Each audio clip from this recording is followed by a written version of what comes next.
How to delete your Instagram account. In this video, I'm gonna show you how to do it. It's easy. Just follow these steps. To delete your Instagram account, we need to go to Profile by clicking on your profile picture here at the lower right corner.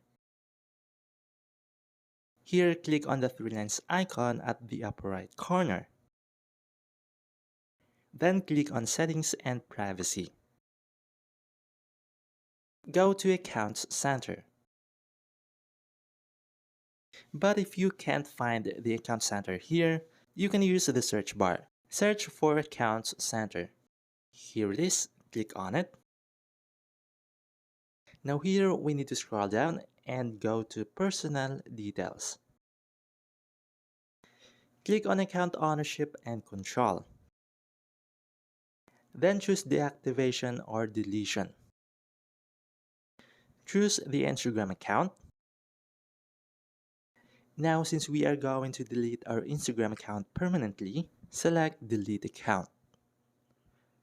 Then click on Continue. Select a reason why you want to delete your Instagram account. Just select any reason. After that, click on Continue. You need to enter your Instagram password to continue.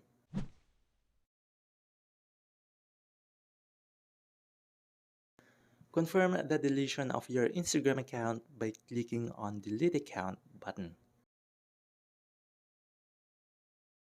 We have successfully deleted our Instagram account.